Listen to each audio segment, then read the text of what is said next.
అందరికీ నమస్కారం.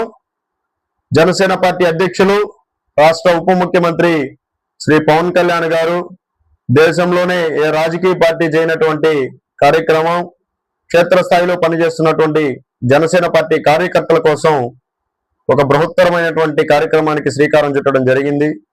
మరి ప్రతి పార్లమెంట్కి ఒక పరిశీలకులను నియమించి మరి ఆ పార్లమెంట్లో పనిచేస్తున్నటువంటి జనసేన కార్యకర్తల్ని వాళ్ళు ఏ పదవి అయితే ఆశిస్తున్నారో గ్రామ స్థాయి నుండి మండల స్థాయి నుండి నియోజకవర్గ పార్లమెంటు స్థాయి వరకు వారి యొక్క పార్టీకి వారు చూపించినటువంటి నిబద్ధత, పార్టీకి వారు చేసినటువంటి కార్యక్రమాలను దృష్టిలో ఉంచుకొని వారికి బాధ్యతలు అప్పచెప్పే విధంగా పవన్ కళ్యాణ్ గారు స్వయానా పవన్ కళ్యాణ్ గారే వారికి బాధ్యతలు ఇచ్చే విధంగా ఈ యొక్క గొప్ప నిర్ణయం తీసుకోవడం చాలా హర్షించదగ్గ విషయం.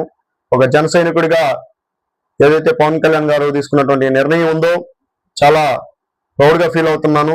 మరి పనిచేస్తున్నటువంటి పార్టీ కోసం పనిచేస్తున్నటువంటి ప్రతి కార్యకర్త, ప్రతి జన సైనికుడు, ప్రతి వీర మహిళ ఈ యొక్క కార్యక్రమాన్ని సద్వినియోగపరచుకోగలరని చెప్పి మిమ్మల్ని అందరినీ కూడా కోరుకుంటా ఉన్నాను. మరి పార్టీ కోసం మనం పనిచేస్తున్నాం. మరి పార్టీ మనల్ని గుర్తించే విధంగా ఈ యొక్క కార్యక్రమాన్ని తీసుకురావడం జరిగింది.